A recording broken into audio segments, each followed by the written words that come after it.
Okay, sorry about that. So yeah, that was a less than stellar start to this live stream, and I apologize for all the issues and for anyone that's been sitting here waiting patiently for me to get started. So, let me get started.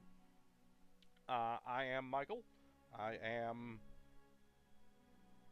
the insane person who is using Tinkercad to build a 3D printable Falcon E-frame.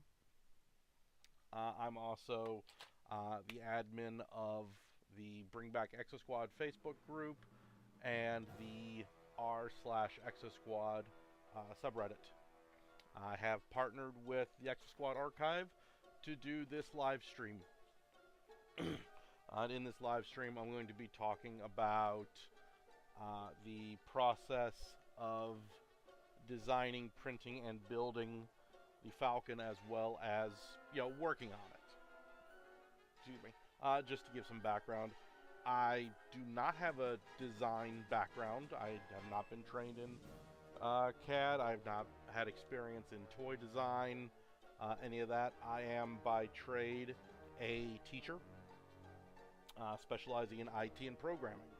So this is very much I'm going to start with something, see how that works, make adjustments, see how that version works, and then make adjustments after that.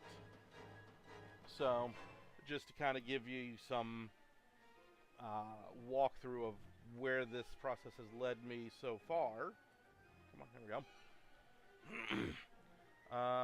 Which one is this older? Yeah, so like this arm. Actually, let me pop this piece off because that's not the part I'm talking about. Come on, pop. There we go. Yeah, so like this armature is the earliest design of the arm that I've made.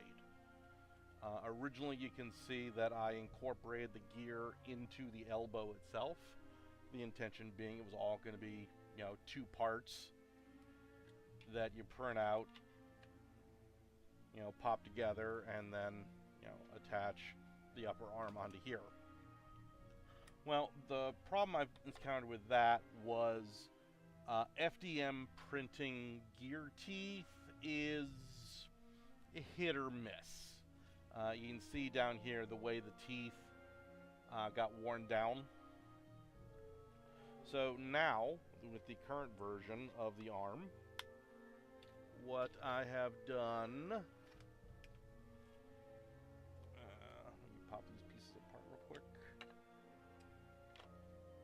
So now what I've done is I've made the elbow joint a completely separate piece. And this would ideally be resin printed or resin cast. That way I've got the sharp gear teeth, and they're strong enough to stand up to some sort of tension mechanism. I've yet to design that piece yet, but that's the idea.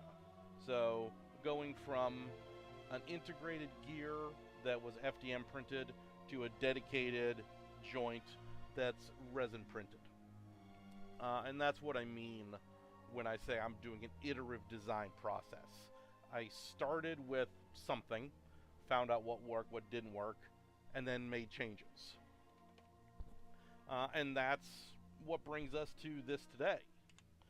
Over the last couple months, I've made a plethora of changes, new pieces, adaptations, and such. And I sent them to a friend, and she's 3D printed them. We knew up front I was asking her to print over 100 pieces. So it was going to be a bit of a, lengthy return time. So it took her a little while to get the pieces printed up and back to me. Which, that's fine. I'm just paying for the filament, so it's saving me a huge amount of money in that regard. So I am not complaining in the slightest. Oh, I almost forgot, and I apologize for not mentioning it sooner. For whatever reason, we could not get the chat to work with YouTube today. So if you have a question, go to either the Bring Back Exo Squad Facebook group or the r/Exo Squad subreddit and look for the latest post regarding E-Frame Live Lab, and just post a response or a comment to either of those. So if you have a question, ask them there. I will try to stay on top of them and, respond to them. Just heads up, might be a few minutes till I can see the message and respond. So, what am I actually working on today? Well, got a bunch of stuff that I can kind of tinker with. I'm probably going to work on the other wing, because that's very iconic to the Falcon E-frame. And I've done some work on the first one already, so I can talk about several of the changes that I'm going to make in the next version. Also, the engine. Because of a miscommunication, a lot of the parts got printed in black PLA instead of the white PLA. So, minor change. I just had to get a white marker to make marks and notes on these pieces. Excuse me. So, yeah, actually, this is a really good example of another iteration process I was mentioning. So, originally, this is the interior of, the engine, and is made up of 5 parts. Yeah.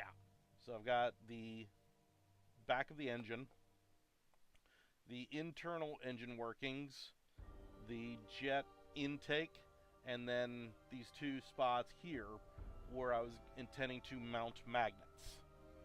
Why was I going to mount magnets? Well, because I made the turbo torpedo to be insertable.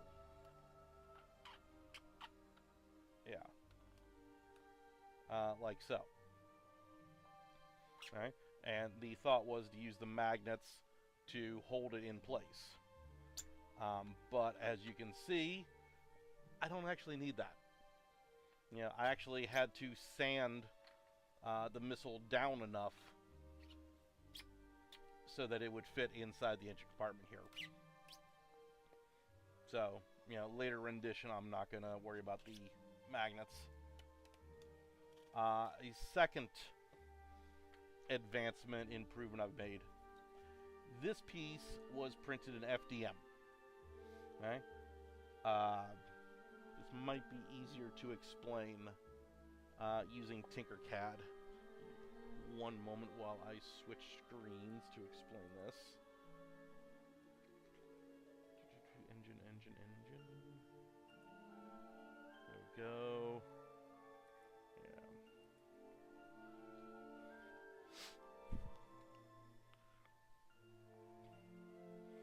Okay. So these are the pieces that I designed for the engine details. And if I unpair them...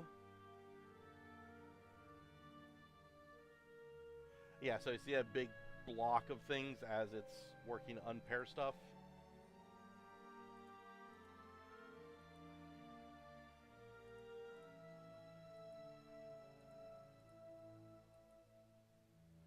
Yeah, okay, so here it is. So the way I made the engine details was I took a cylinder and then started countersinking lines, squares, and such into it to create the surface detail. Then I brought another cylinder in, set it to void, and joined the pieces together so that essentially cut the pieces down. So you can kind of see here, yeah, the red is the pieces that would not be erased, while the gray, or shadow areas would be erased when I join these.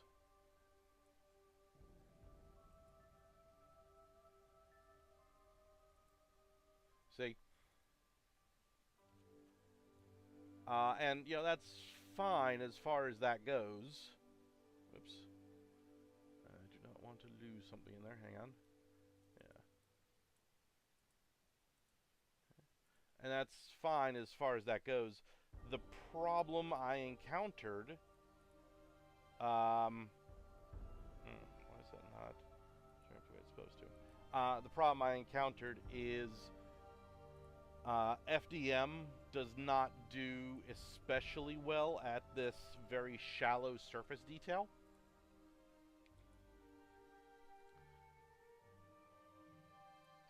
So, you know, look at here, like, this is after I've dry brushed a silver onto it to try and pick up the raised details. You can kind of see they're not great. So what I'm going to do next time is I'm going to print this piece in resin, because resin does has a much better time of picking up the surface details. You kind of see it in this piece here, in the interior here.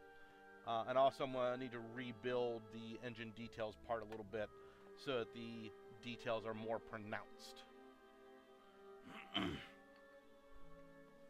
You also see I've made some notes on this piece.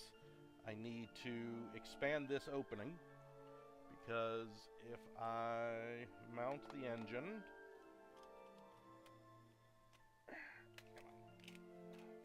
there. So if I mount the engine, there, okay, and then, you know, turn the wing all the way down, it's not quite far enough for the wing to be at the side the way it is on the toy. Try to get both of these in shot. Yeah, it's a little better at least. Okay. And yeah, if you look at... Come on, Marsh, stand up. If you look at the way the engine housing turns, I need about another 3/4 of an inch of space right there. So what I'm going to need to do is basically open up 3/4 of an inch here, and then add in 3/4 of an inch here. So that way, yeah, so that way when it's raised up like this, come on, there, it'll be about there. But then when it's all the way down, it'll be about there. Okay.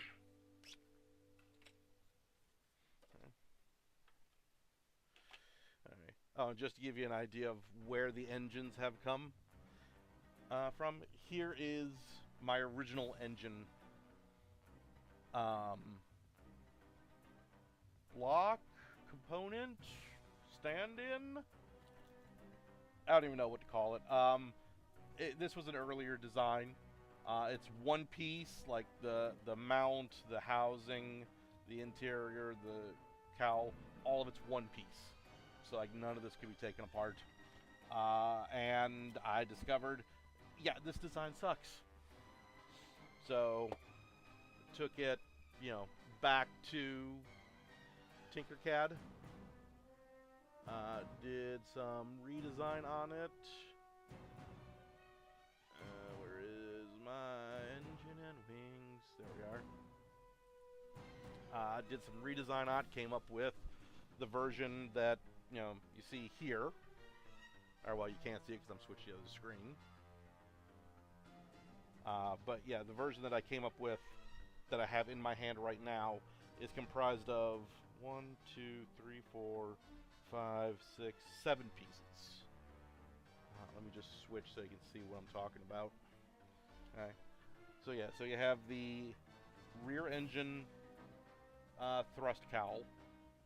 the interior engine details, the engine housing with the wing mount, the forward cowling cover, the jet turbine intake, and then the 2 magnet mounts. Okay, so that's what this current version is. Just in the process of assembling that, I have come up with several modifications to that design.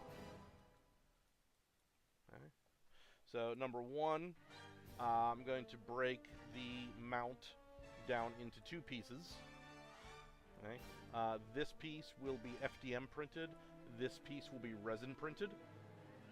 The reason for that is it's on a unit per unit basis, it's more expensive to print resin. But FDM is much more forgiving of tolerances. Okay? So my idea is this piece will be in resin and will be able to be inserted into the engine in this space. And then it can be mounted on that mount. There's the turbo torpedo. The front cowl is unchanged. I've broken up the jet intake into 2 parts. The detail part and the body part. Again, the body part will be printed in FDM, while the detail part will be printed in resin. And then they'll just be glued together. I'm still debating about doing something similar with the detail part of the body. You know, essentially making it 2 tubes that slip inside of one another. I don't know how well that'll work. I might try it, I might not. We'll see. Oops. And then we still got the rear engine cowling, or exhaust fairing. And then the housing I've split into 2 segments to make it A, easier to print, but B, so that I can install magnets in it to hold the wing in different locations. What is... Murmur. Go away, Discord. Sorry, Discord was getting in the way. Also, I've made some design changes to the wing itself. The first big thing is I made these inserts for the mounts shallower. Because if you look at the printed wing here, you can kind of see how the detail lines... actually, can you see it? Probably not, because that would be too convenient. Yeah, there we go. So like the detail lines actually go deep enough that they go into the mounting bays. Yeah, it's like if I take the mount out, yeah.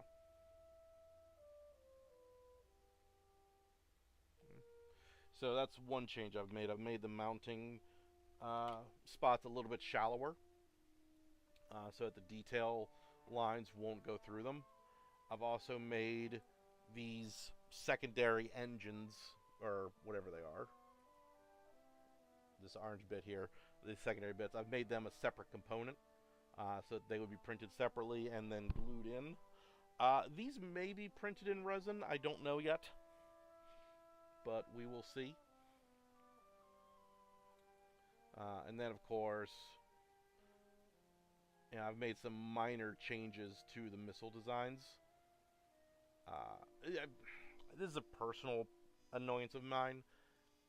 The wingtip missiles on the figure, on the original action figure, are so smooth and so without detail, they don't even look like they're meant to suggest mechanics.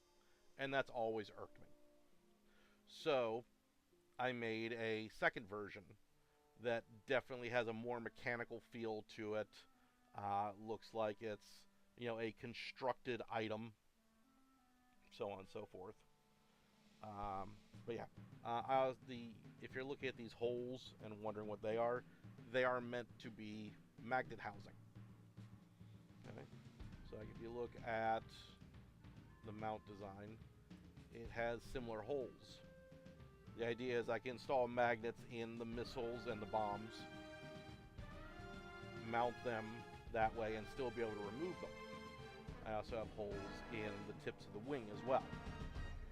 So, if I wanted to, I could mount 4 missiles on each wing. 3 on the underside, and 1 on the outside. Okay. So, now that I've talked about that, let's actually do some work on the other wing. Let me check for messages.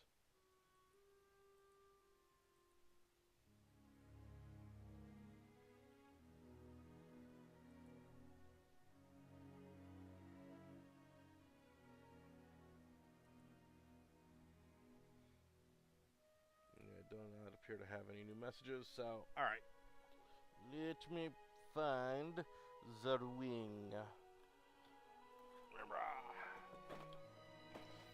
So, as you can see, like I've got all the pieces and bits in here.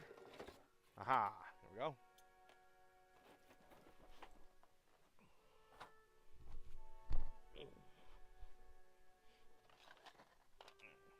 So yeah, here is the wing after it's been printed. So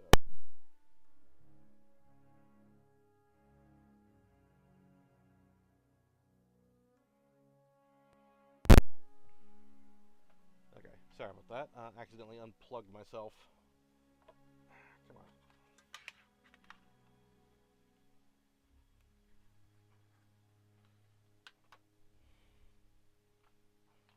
Alright, so I got clippers and an X-Acto blade. What I need to do is I need to take off all this support material. In some places I just do it with a fingernail, but I don't want to do that because I've managed to rip my nail twice in recent weeks, and I'm really not fond of that feeling. So I'm just going to take my X-Acto blade and gently separate the supports from the wing.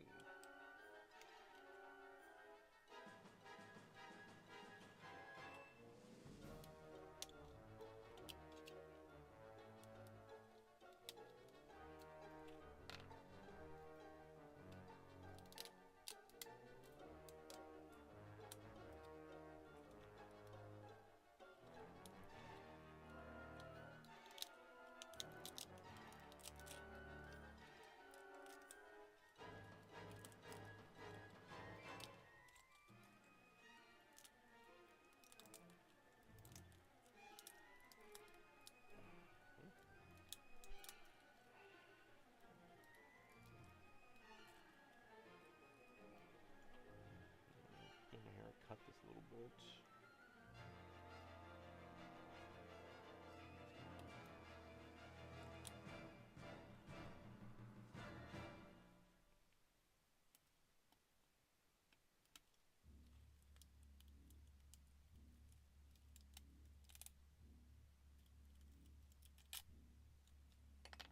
There we go. Taking all that off.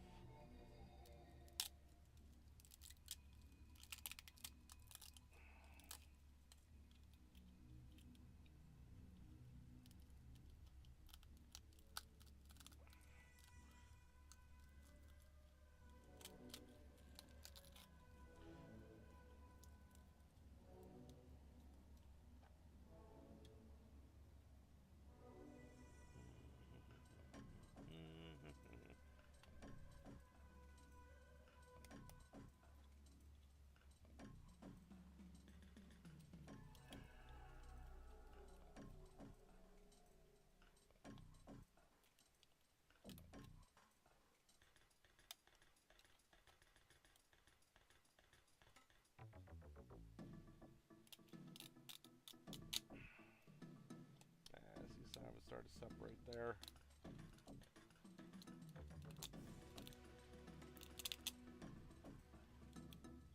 There we go. Let's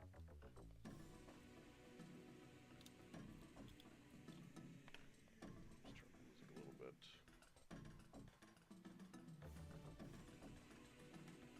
There we go. Messages I need to respond to.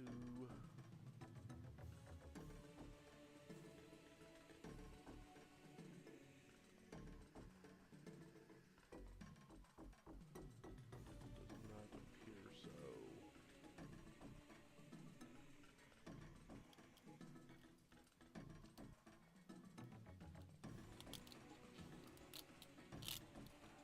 Nah, man, I didn't want to run up the strips like that. Oh well.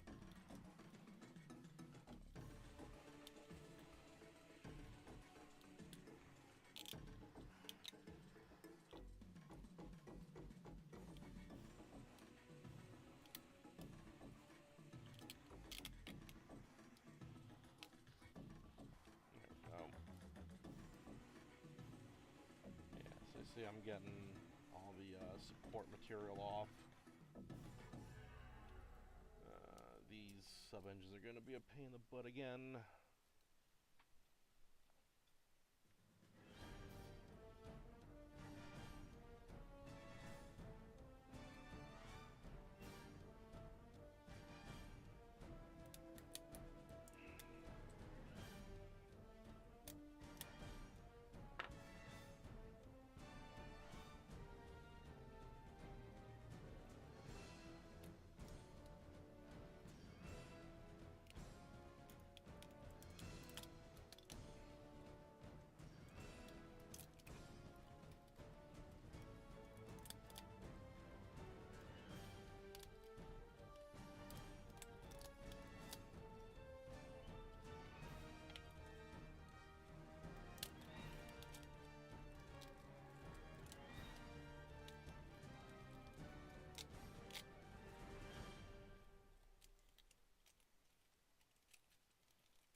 So there we go. There are the engines, or the engine, whatever that is anyway. Yeah.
There we go.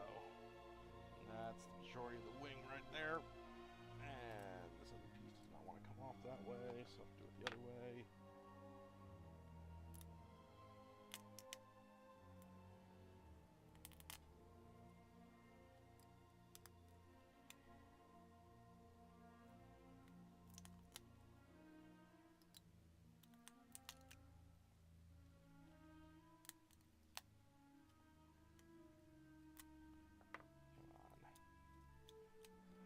Something that I've found is very often you can get a long strip going of taking off the support if you can kind of peel in the direction of the FDM print itself.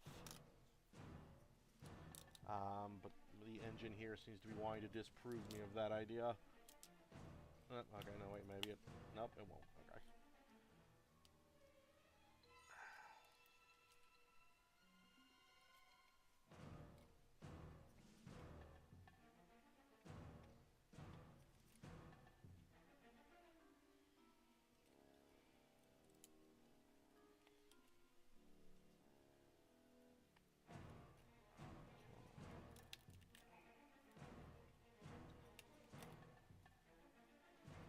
This engine is just being a royal pain in the butt.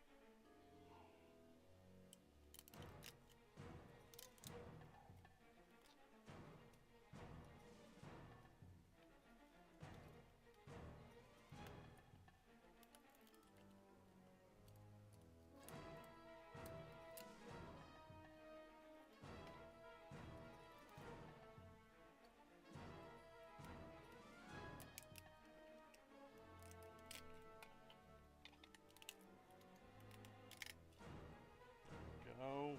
Yay. Perseverance wins out. And there we go. So I got all the support flashing off of the right wing. Let me clean up these bits.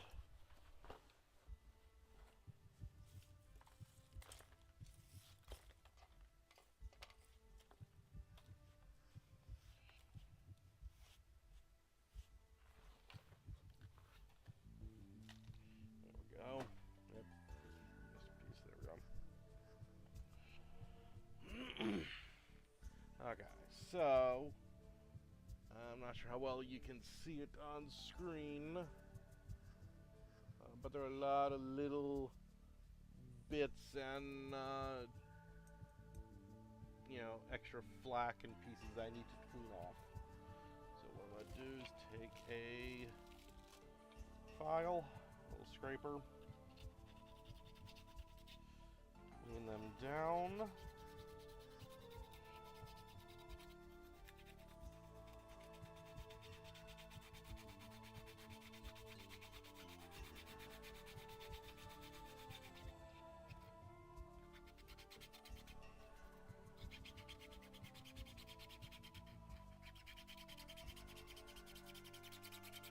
This is just taking care of anything that pokes out beyond the surface of the wing.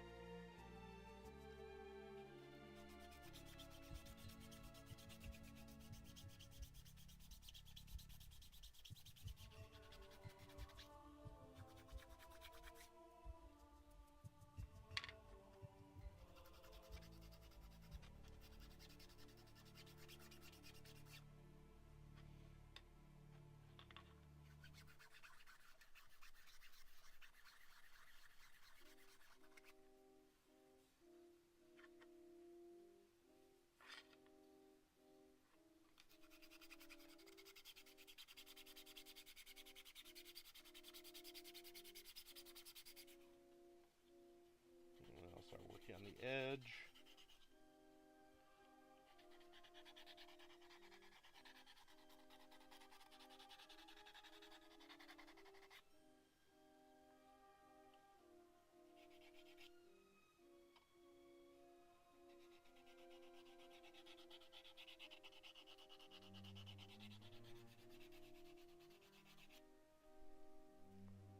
Let me check frame messages real quick.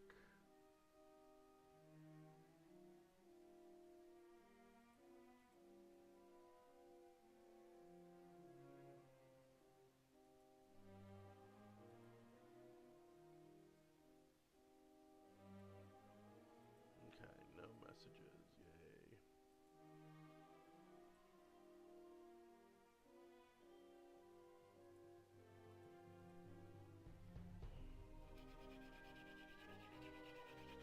Just gonna finish cleaning up this edge. Oop. Got a little bit of a stringer there. That edge is pretty good. And smooth down this edge.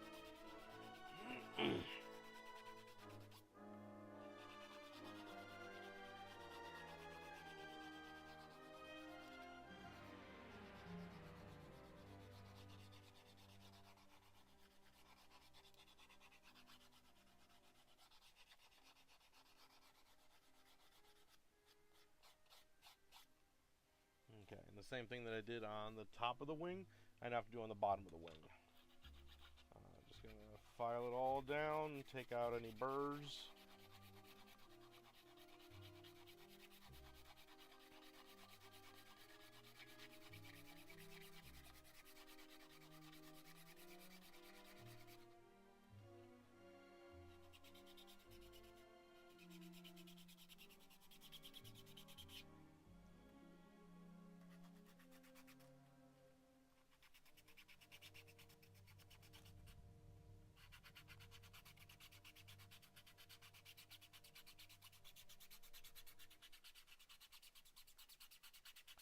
Now, if you're looking closely, you're probably wondering if I'm going to do anything about, these detail lines that are getting filled in. And the short answer is yes.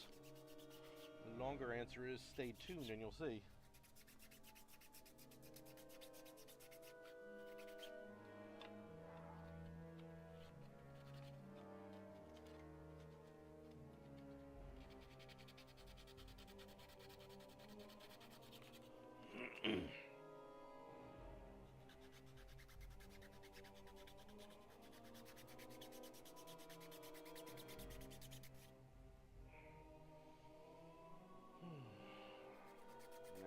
Sucks getting older.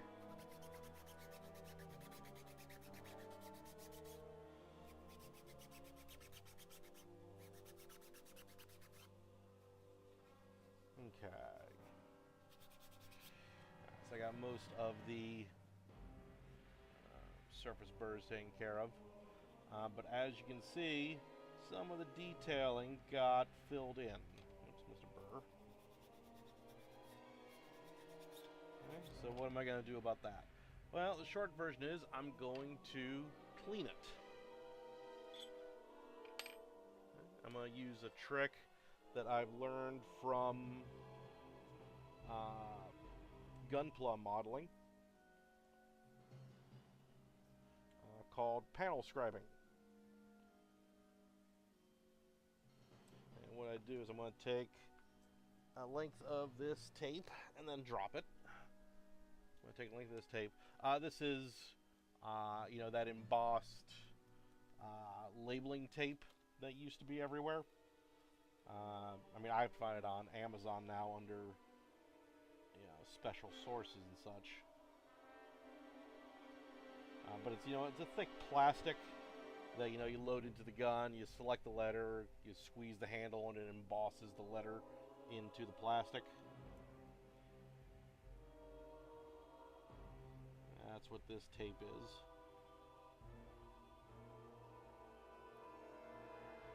Come on.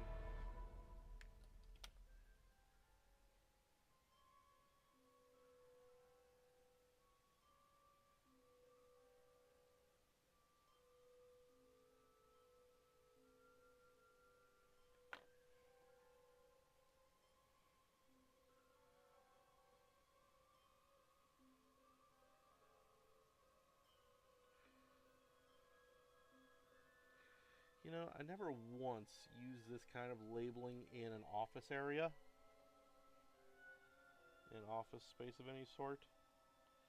And I think it was because of how much of a pain in the butt it is to get the backing off.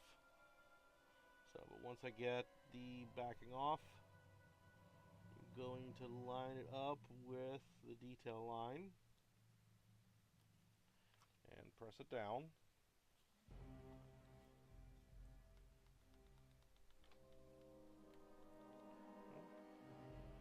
And then I'm going to take my scribing tool, and first I'm going to go lightly.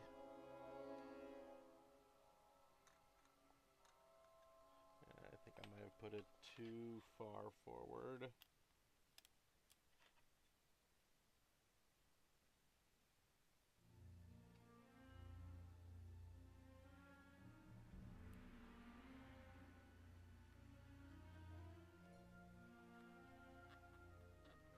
There we go.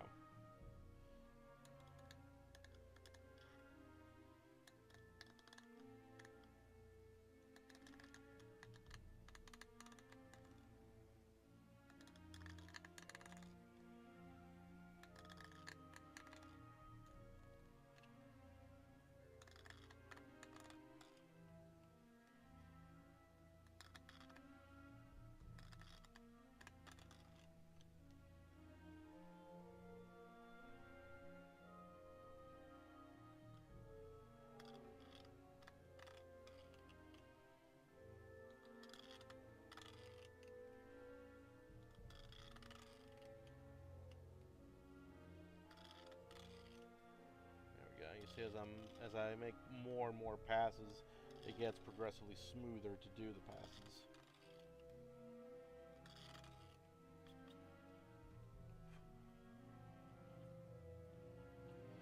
That looks about right.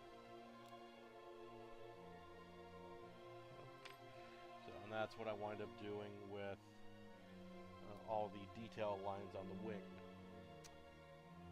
So, but let's take a look at some of the newer design pieces that I've made for this batch, particularly the arm. Let's see, we got that one. That's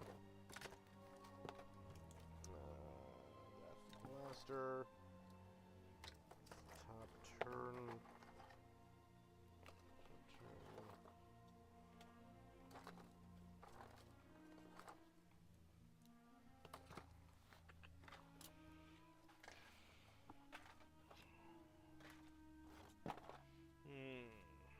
Back of the torso, arm.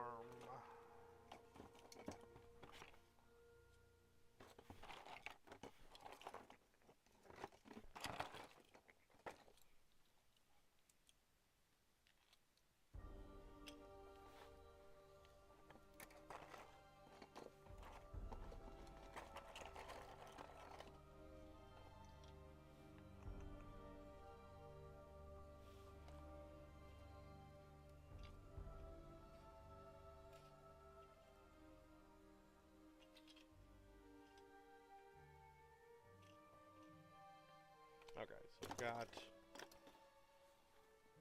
the majority of an arm.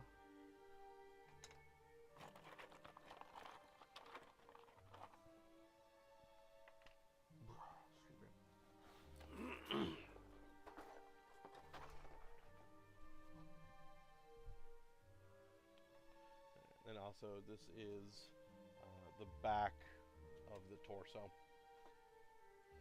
So, if we look at the prior version of the arm, or at least the upper arm, you can see it's just two pieces. But with this latest version, I've made it well, more than three actually, but for this point, just three. Because number one, this vent, if you look on the prior version, where's my flashlight? Okay. You can see how it got filled in. So to make it easier to deal with, I made the vent a separate piece and designed it so that I would insert it where it goes. Yeah, I gotta clean out the supports.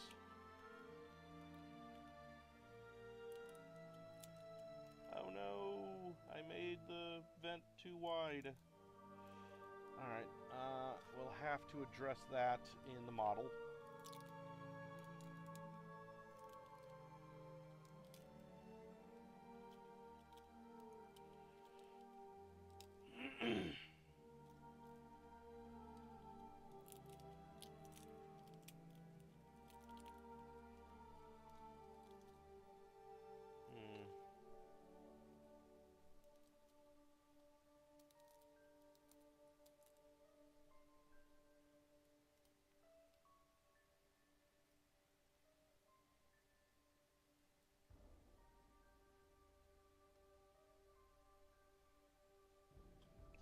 See, vent,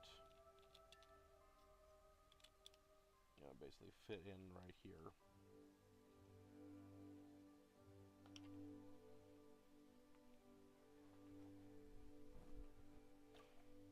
So I'm going to need to adjust the design of the arm because these points were too flimsy. They did not survive printing.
the other side of the arm.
I seem to have screwed up in the design on this somehow.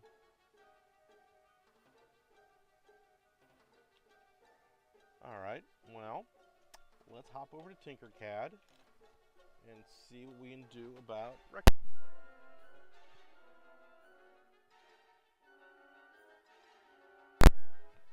once I plug my headset back in.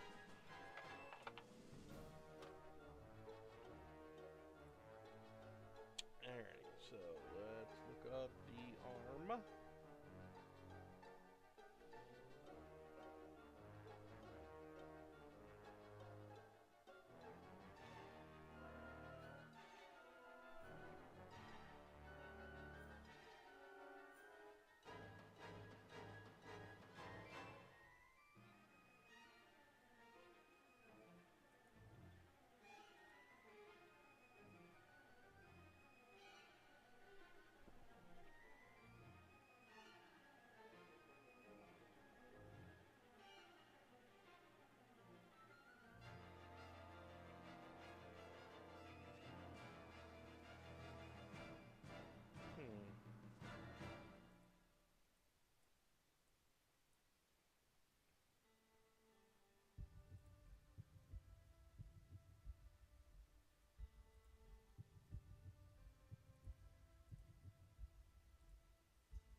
Alright, so first thing I need to do is I need to deal with the wall thickness. The problem is if I take out too much, I can't insert the vent.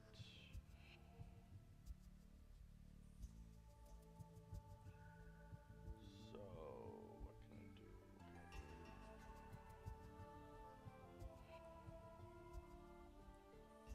Do a half insert.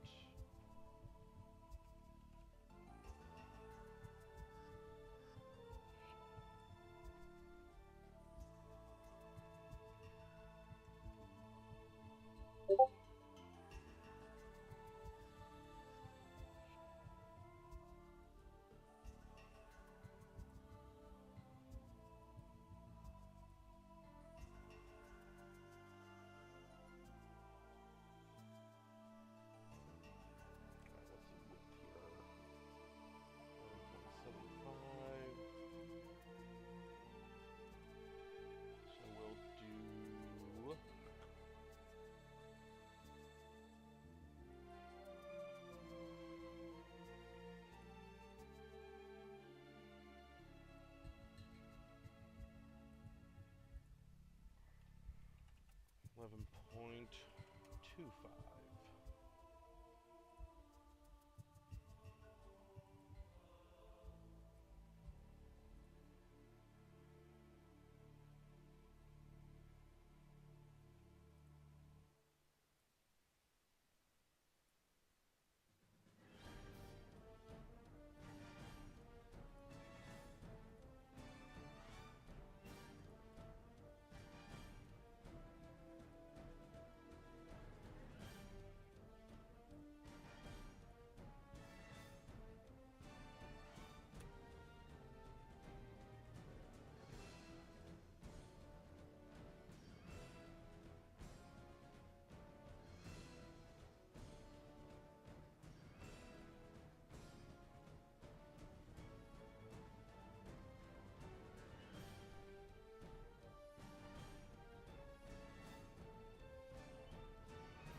deep, huh?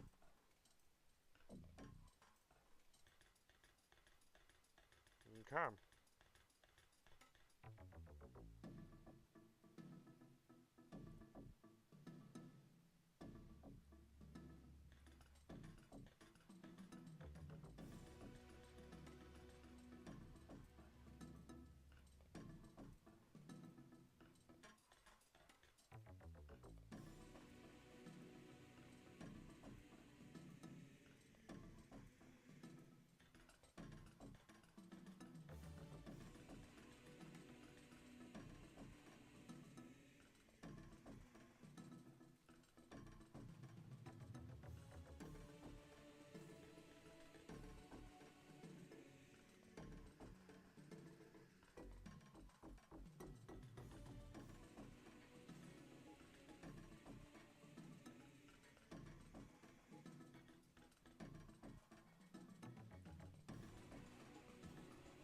Yeah, the big challenge to all this is that Tinkercad is not intended for heavy design work. It's meant for simple construction design. So like, you know, baby's first CAD kind of thing.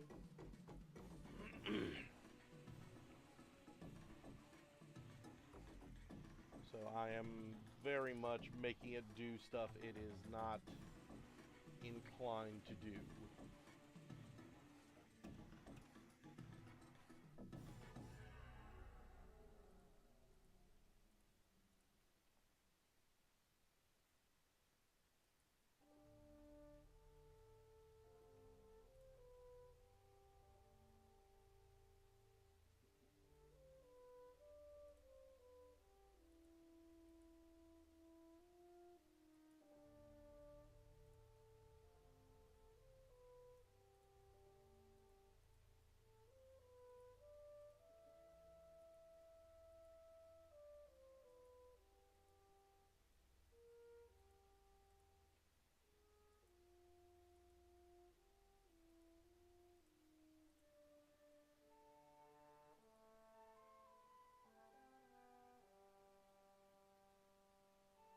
Okay, so I've got the plug. Need to cut down the sides of the insert.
Okay, so now I've modified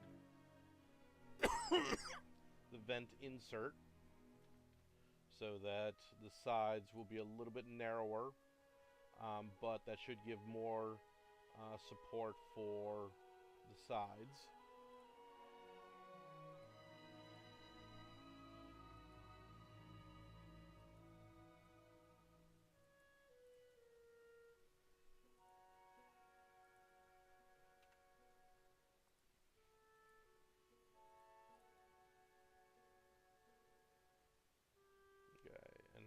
everywhere that is blue there, I should be able to avoid it.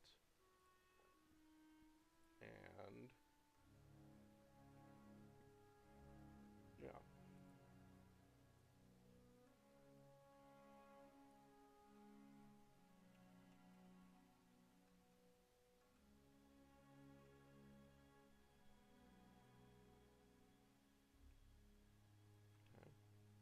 So now let's take a look at the elbow and try to figure out what the heck I was doing.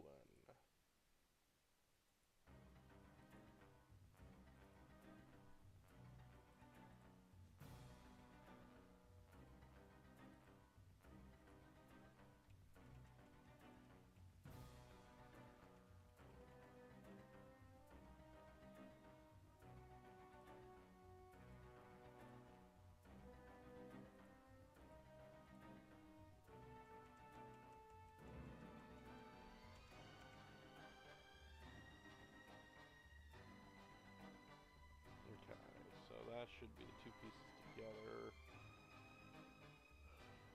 Oh, I see what I did.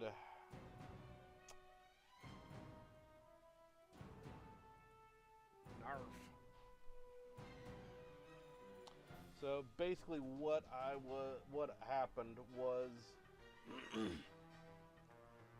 I was thinking I could install a heatset insert into the red part of the elbow, have a hole over here for a screw, and then screw it together, give it a solid connection.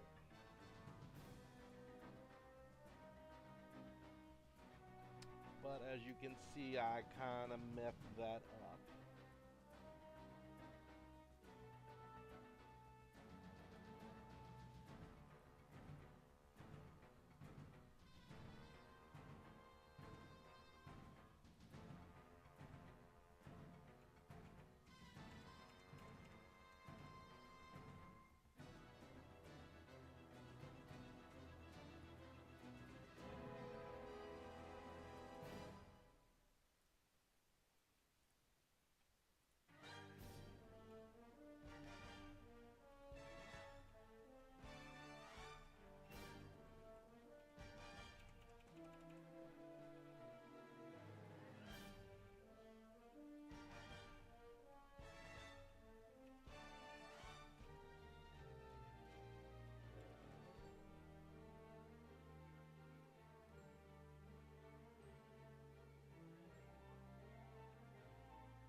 I need to cut down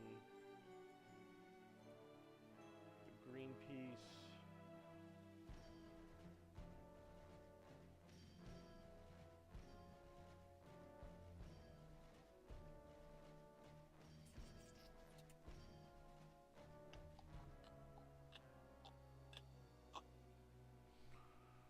I just had a thought. I got a sneaking suspicion I did this previously and I forgot it.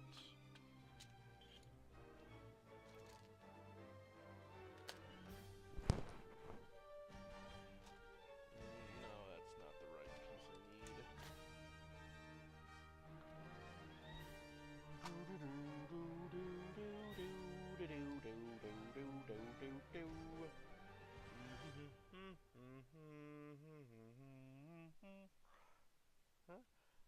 Alrighty, I will be right back. I need to find something in my supplies. So, sit tight.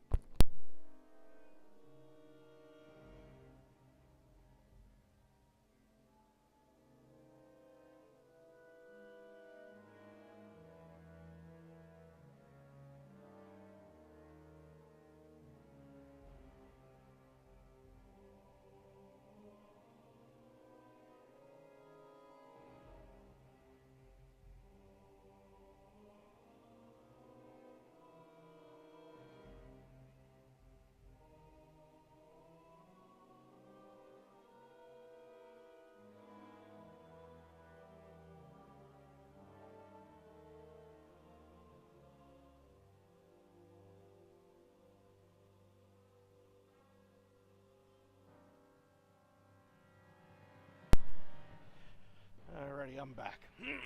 Alright, so what I needed to get were my heat inserts. To find a good size one.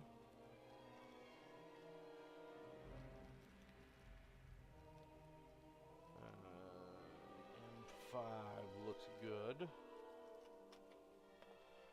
So now let me take a look at the screw sizes for M5 that I have.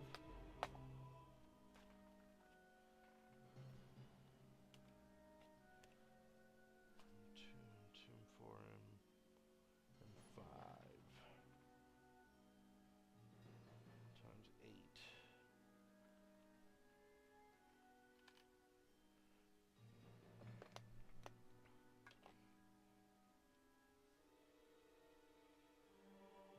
Okay, so 9.3, 2.7 minus.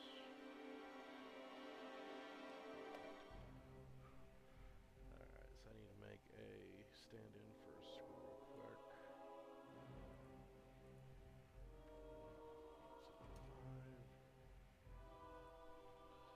Moves it. 3. Right. 5.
Where did I put my hex driver?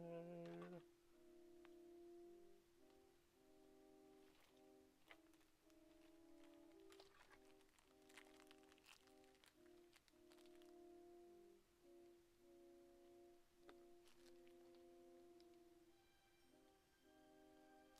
2.85. Okay,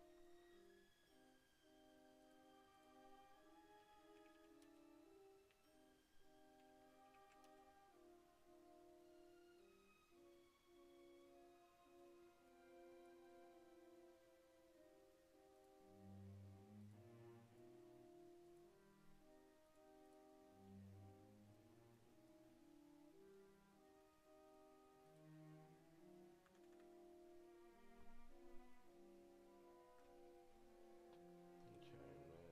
size of the screw,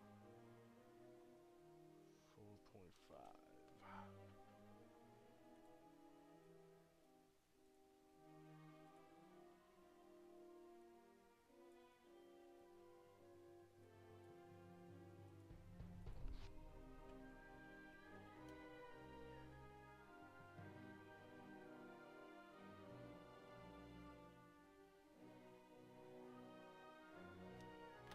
And 8 millimeters tall.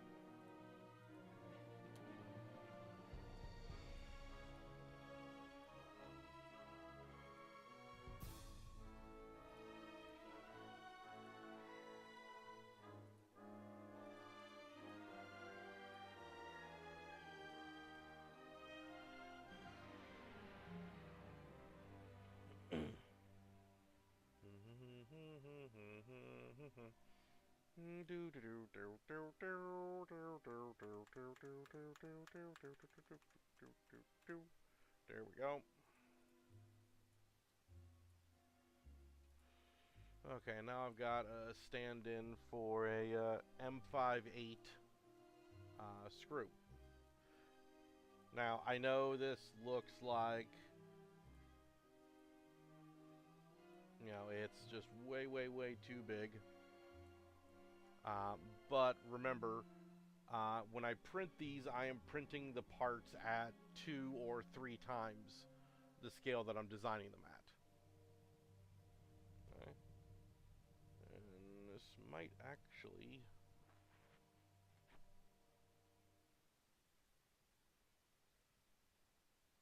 Could I fit an M2?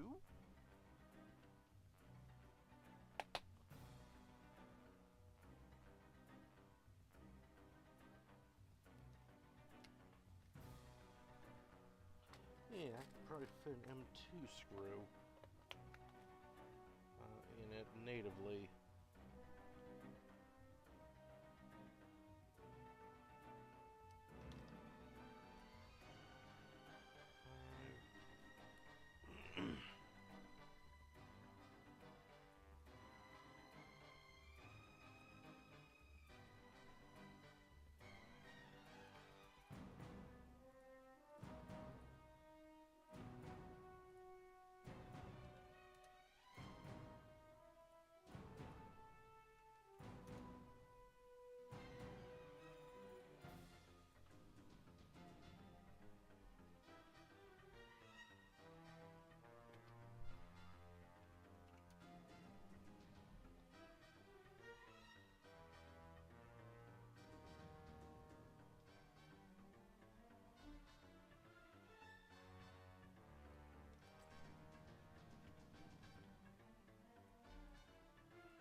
So yeah, now I just need to make stand-in pieces for the inserts.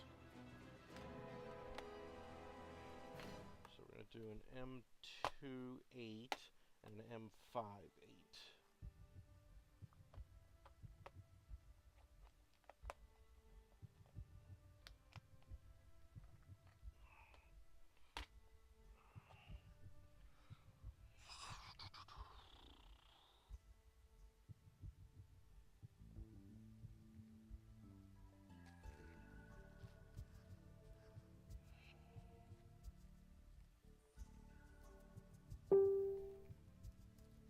What's that? Do I have a message that I need to respond to?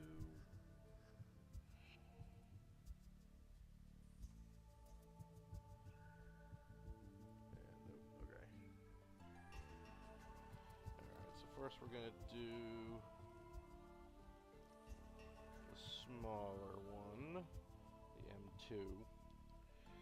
So its overall length is 7.9 millimeters with an inner diameter of 2.7.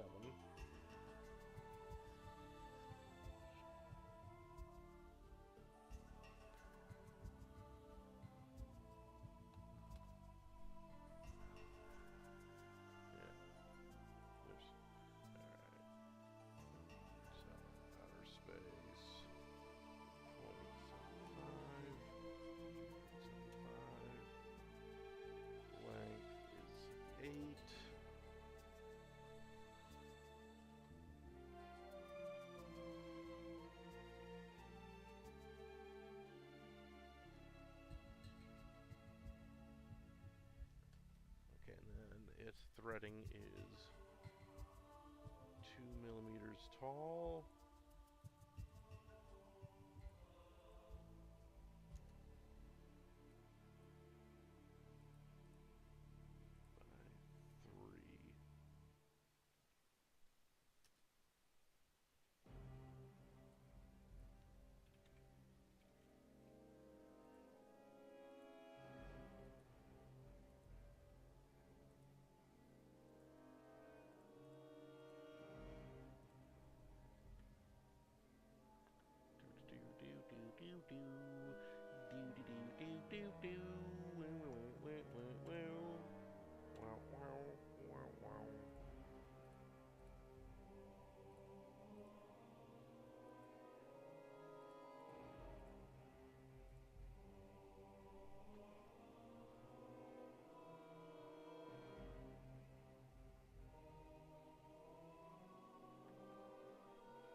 And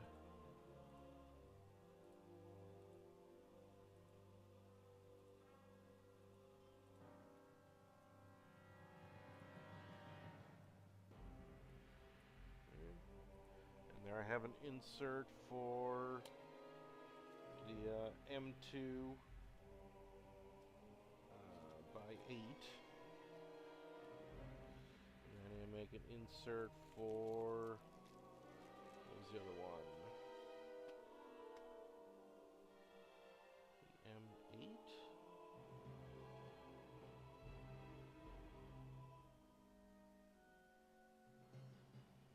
Let me double check the screw.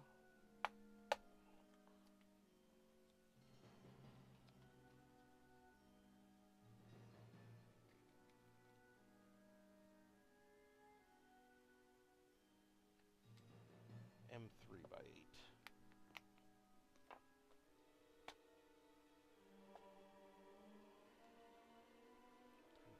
10, there we go.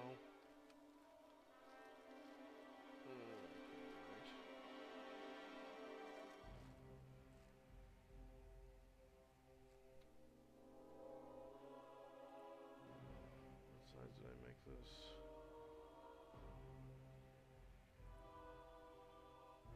1.35.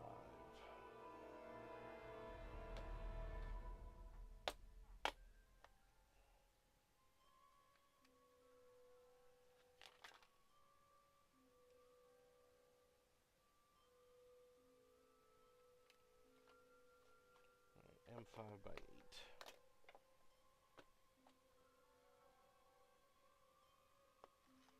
There we go.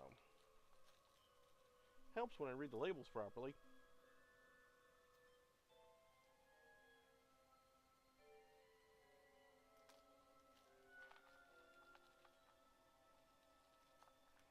Okay, so the overall length is 8.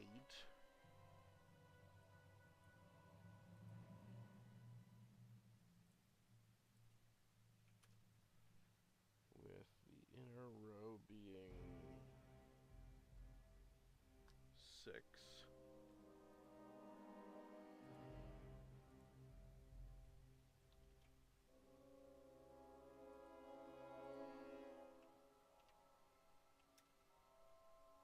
And the outer rows being 2 by 7. Technically 6.95.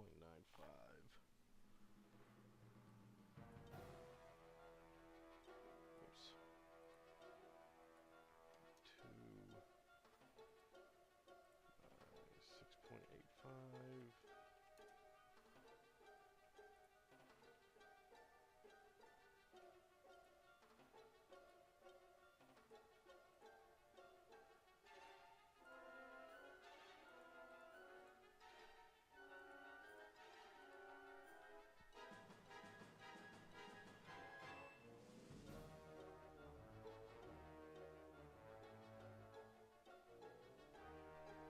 Go.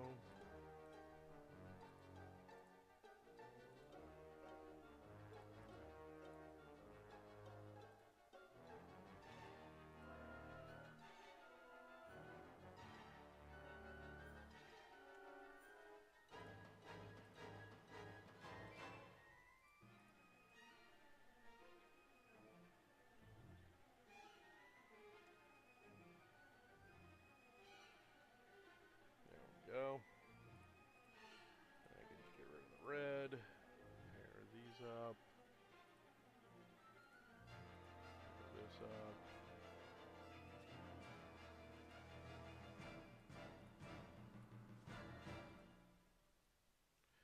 And now I have my stand-ins for the 2 different size screws. So now what I can do is we're going to take the smaller one.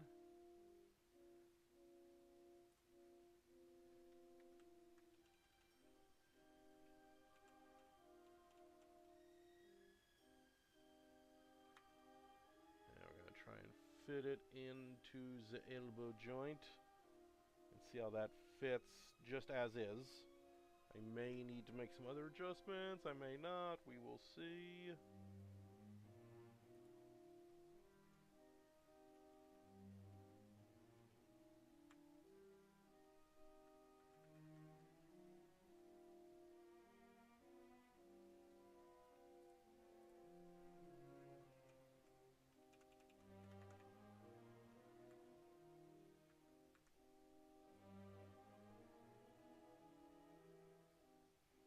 That actually looks pretty good where it is.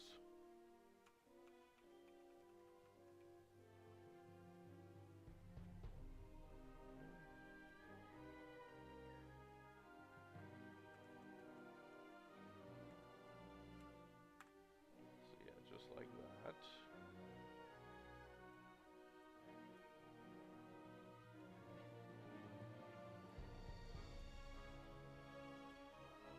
I can line that up with the screw. Oops.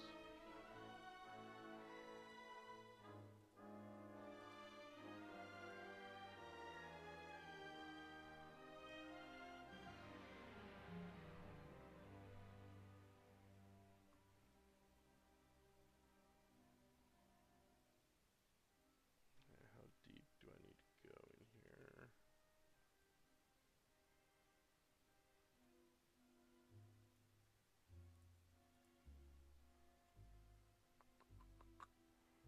Oh, look at that. It fits. Out freaking standing. Almost. I need to fill in that space.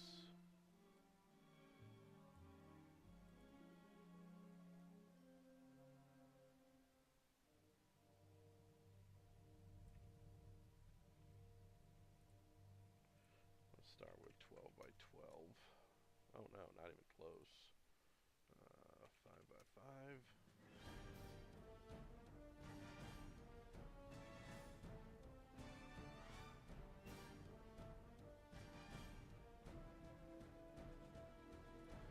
So unfortunately, this is where Tinkercad starts having annoyances, because I'm forcing it to deal with shapes inside of shapes, inside of shapes, inside of shapes. And it only really likes dealing with like 25 or 30 nodes at a time, with each of these shapes being an individual node. So, it's like, just for reference, like, you know, this screw, it is incorporating 1, 2, 3, 4 nodes. This insert is 1, 2, 3 nodes. So just these two inserts, you're looking at 8, 6, 12 nodes.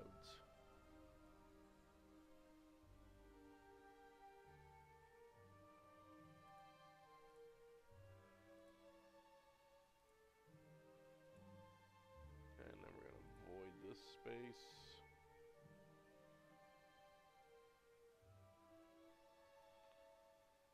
Whoops. That's not good.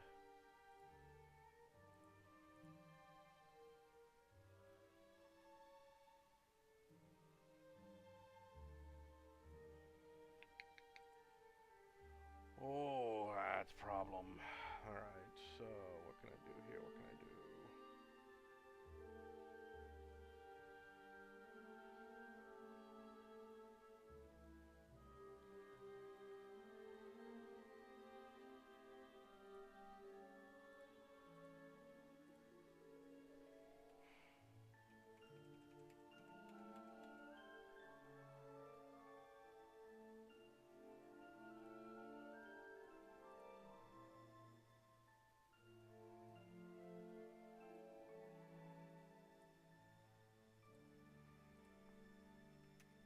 Try and keep at least 1 millimeter space there for the screw.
That's not bad.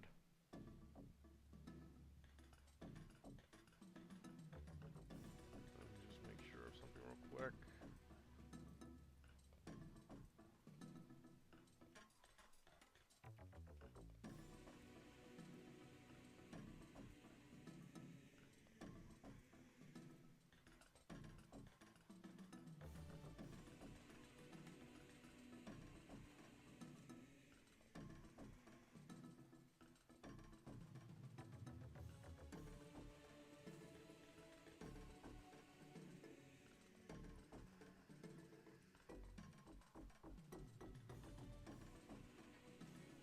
Okay.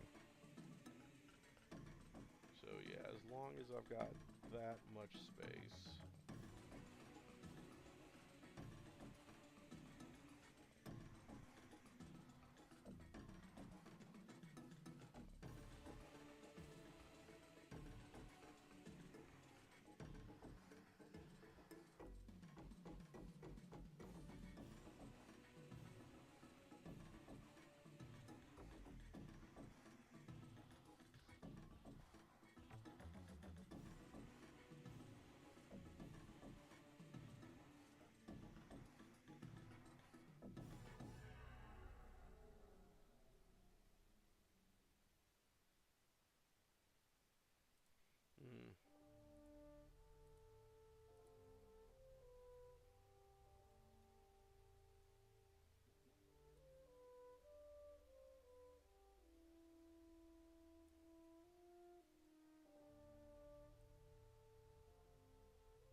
Hmm. Let me think about this for a minute.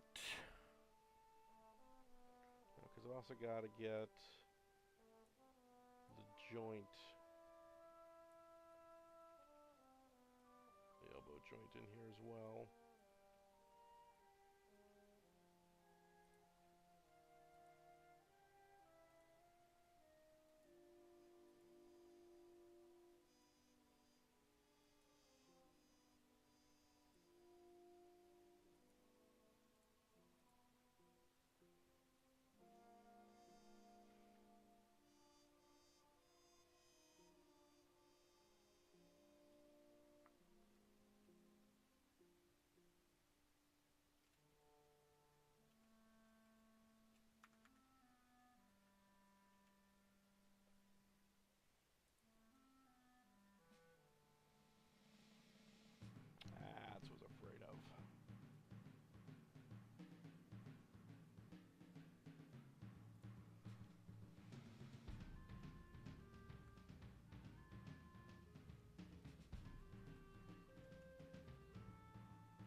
fit it inside of that space.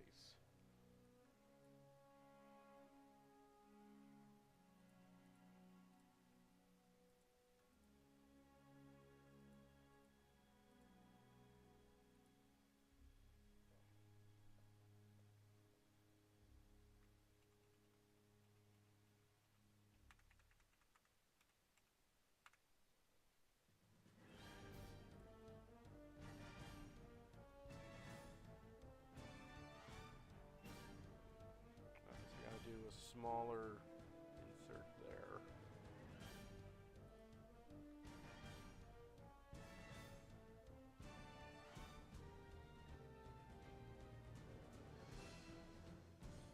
Or do I? Let me think this through for a minute.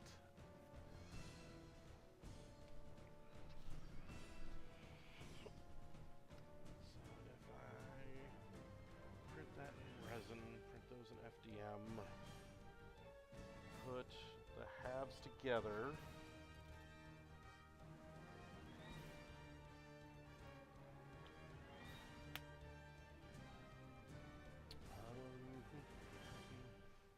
Screw through it.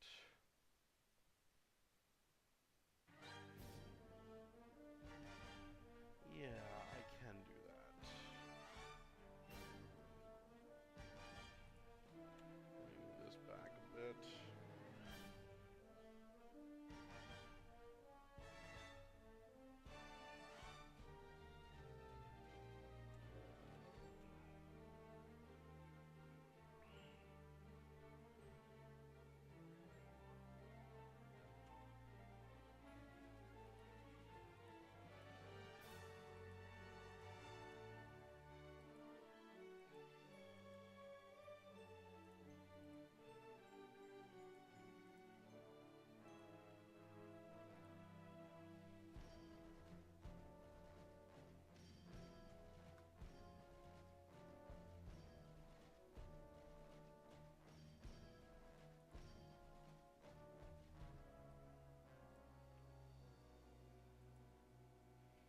So I see how as I unconnect these pieces, I'm revealing more and more nodes.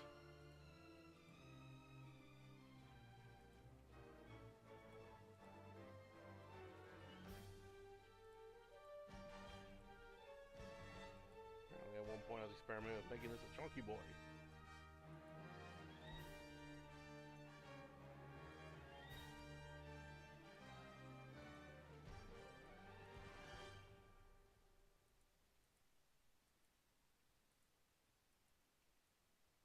Huh.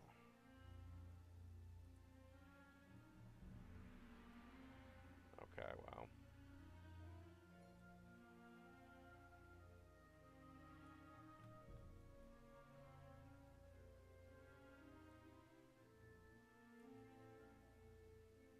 So at some point I exported this as an STL and then re-imported it. So that way it's just a single node with complex geometry.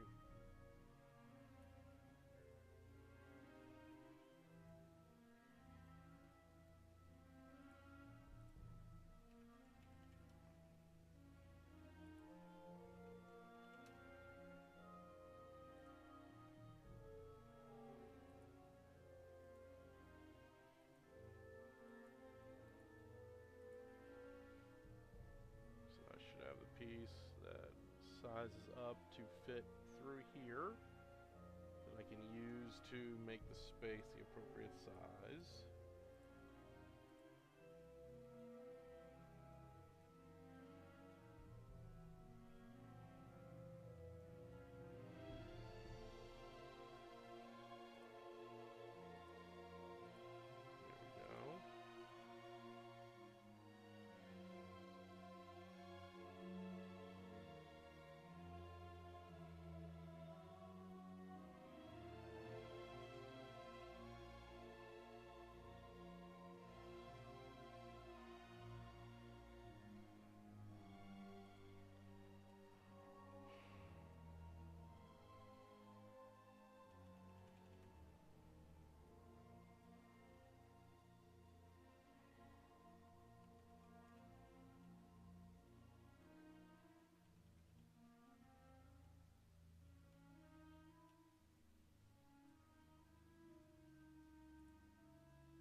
fill it in that space.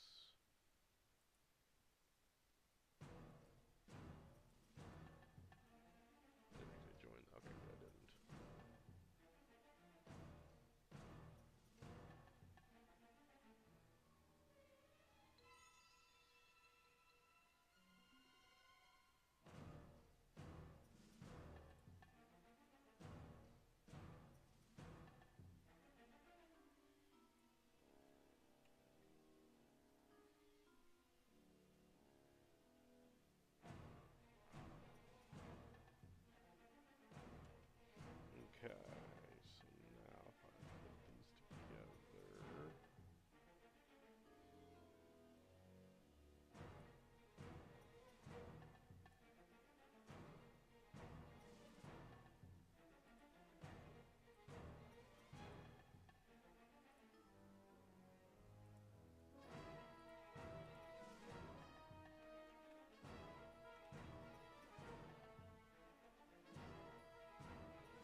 slow nail gun.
There we go.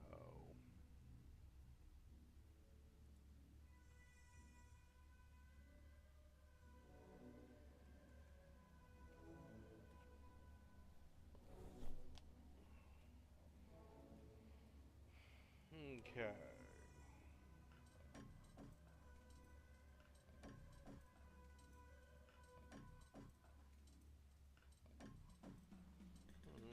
Is that vent coming in too small, too much?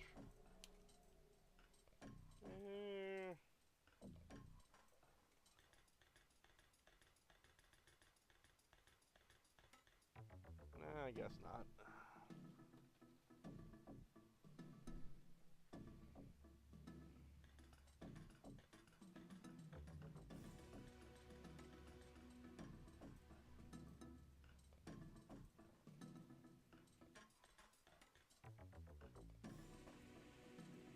So, yeah.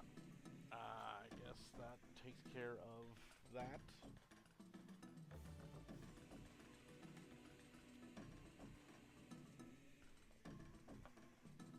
I'm not really sure what else to focus on for the moment.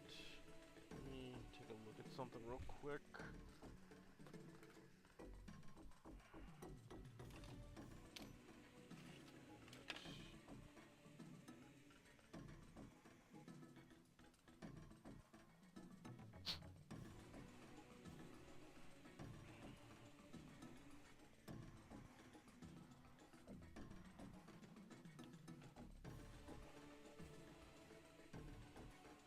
Okay.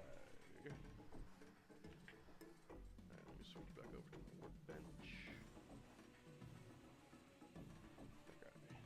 So here is one of the gears that I printed out of resin. What I'm going to try and do here is drill a hole out in the base so that it'll fit the M8 heat insert, or the screw for it at any rate. Let me make sure that I'm looking at the right insert.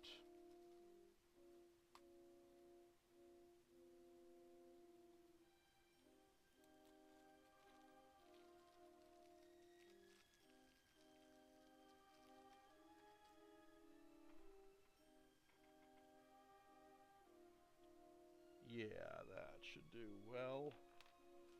So I'm looking at M587.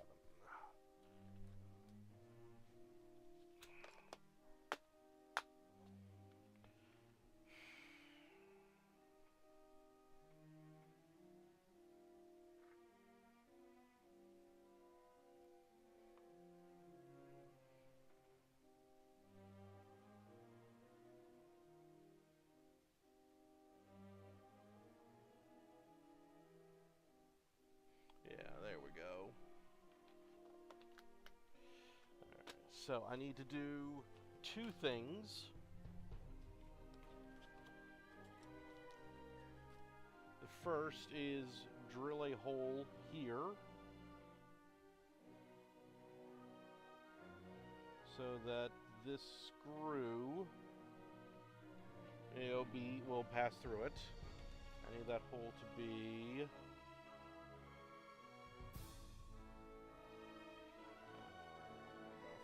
4.75 millimeters.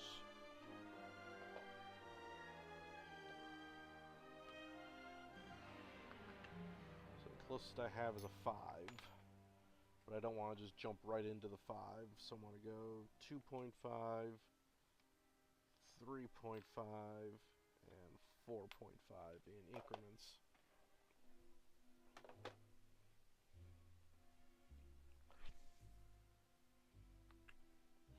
Let me move this other camera.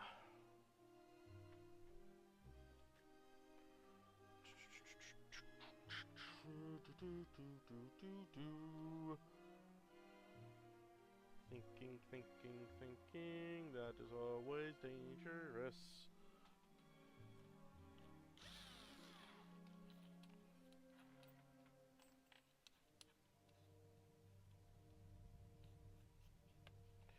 Alrighty, I will be right back. I need to grab something.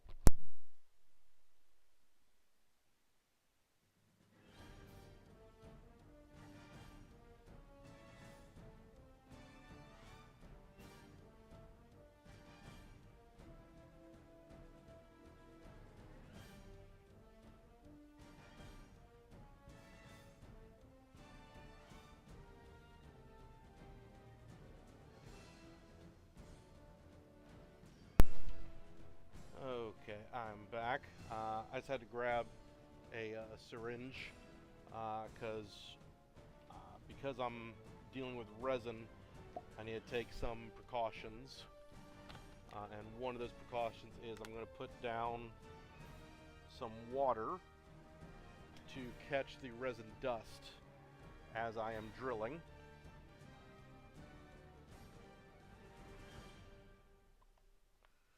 I really wish I had my smaller syringes.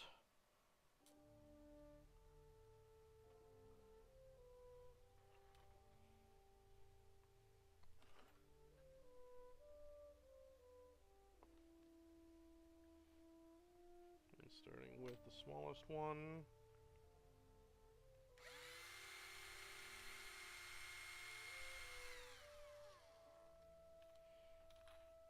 Okay, and then moving up to the next.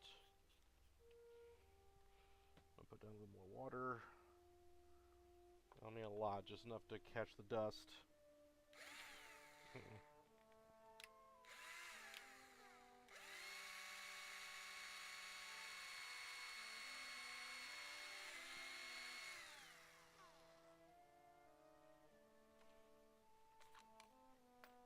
and then next size up.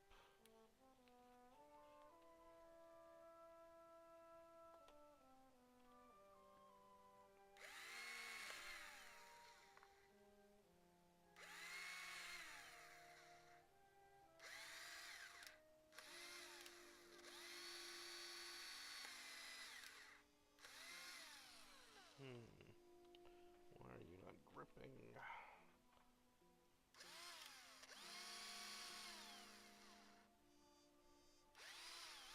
There we go. And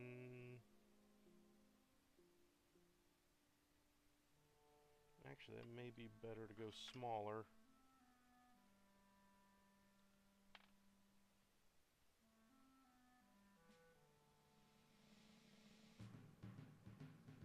Let me see here.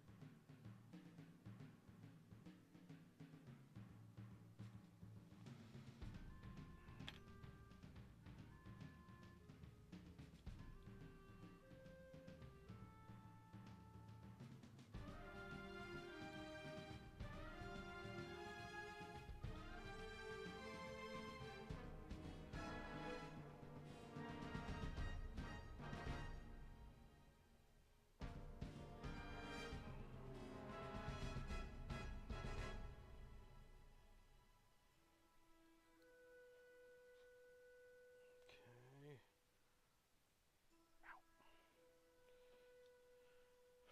Tearing up my fingers notwithstanding, this might be the better option.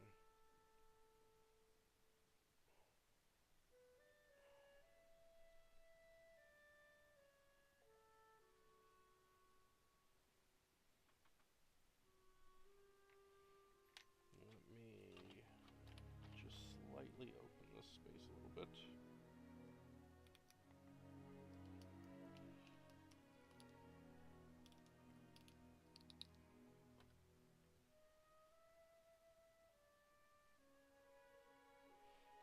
still grips good.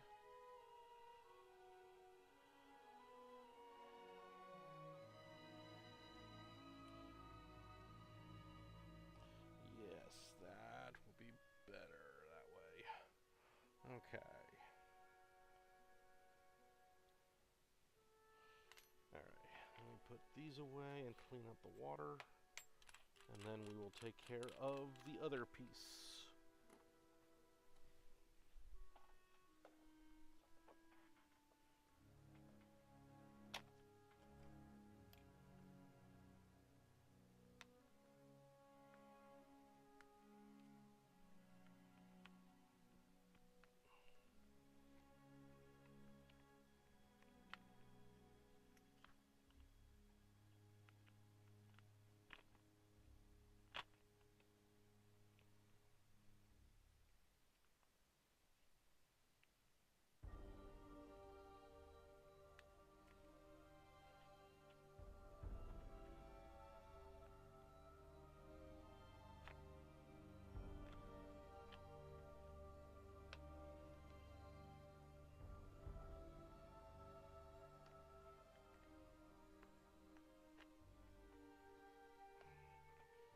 My drill evidently does not want to go back into space.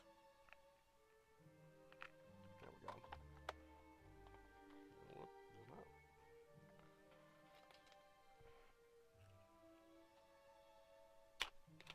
There we go.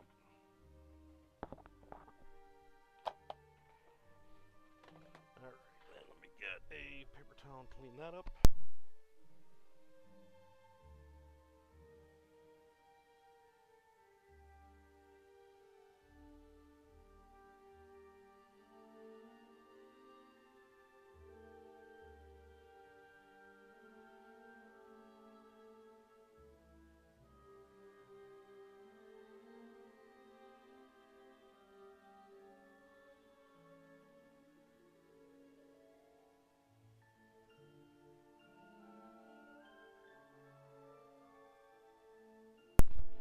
Alrighty. And then we're going to do a heat set insert into this shoulder joint. So let me heat up my soldering iron.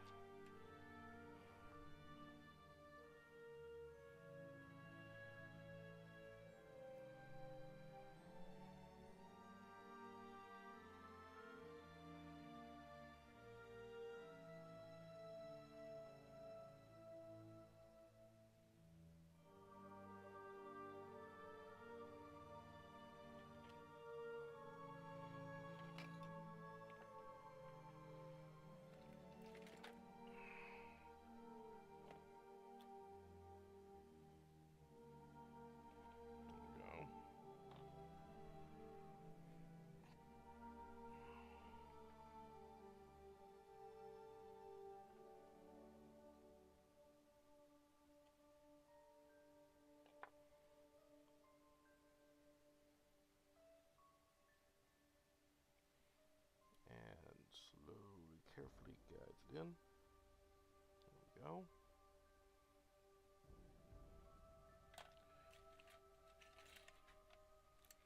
Turn off the soldering iron. And yay. So now I got that part there.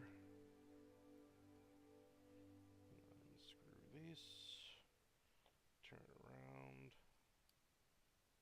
Oh.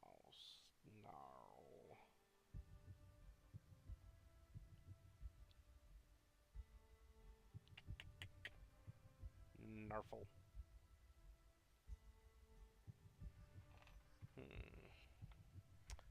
Let me look at something real quick.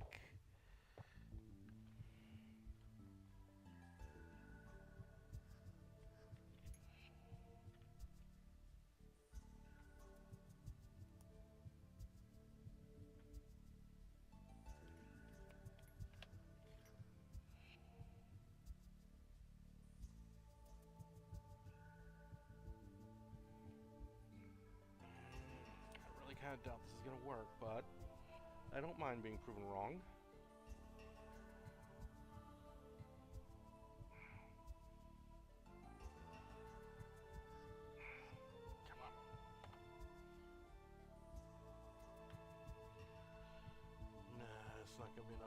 resin's gonna shatter if I try and drill that.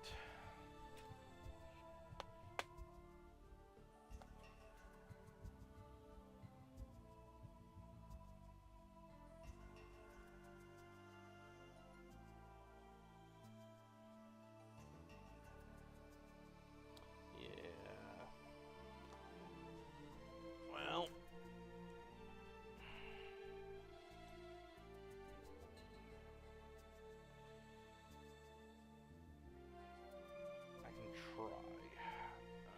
Very doubtful this will work, but I can try.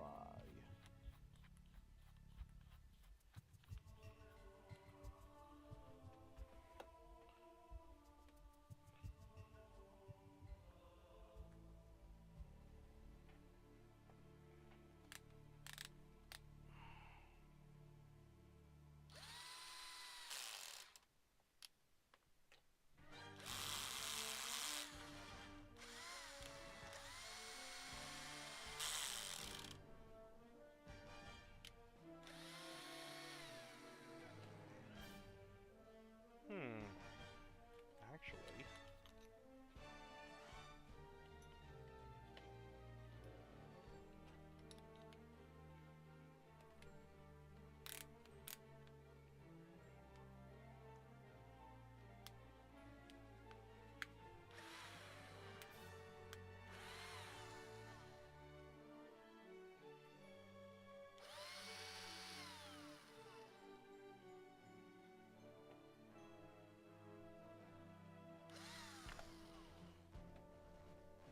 Yeah, there's no way I'm holding that.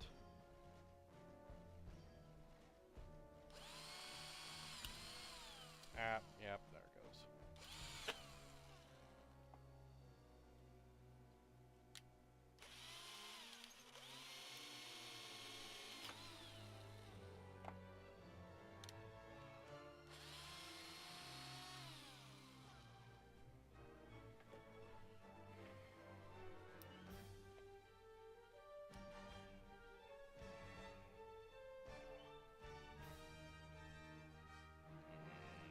Can I salvage the gear?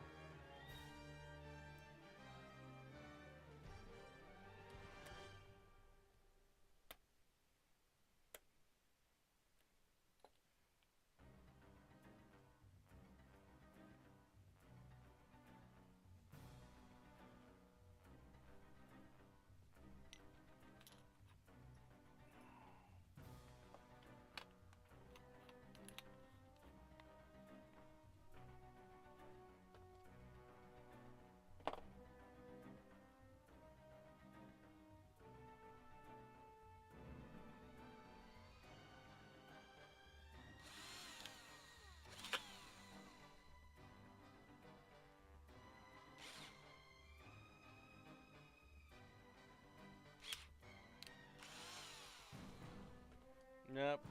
Nope, that did exactly what I thought it was going to do. Yeah, it's split right in the base.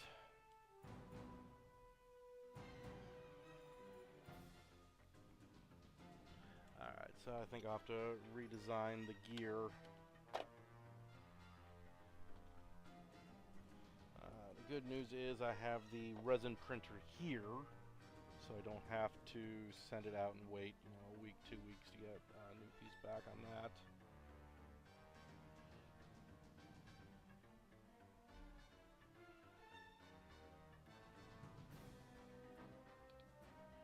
Yeah, no, that's completely cracked. So, but just to demonstrate what I was trying to do and thought I had designed appropriately for, now you got the shoulder joint with the insert, so that would go in here.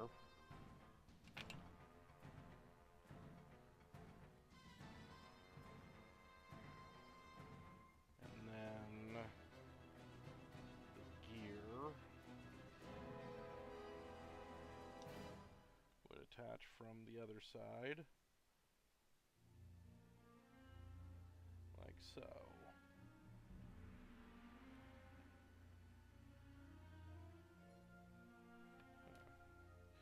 So then the gear would be locked to the shoulder joint, which would be locked into the torso.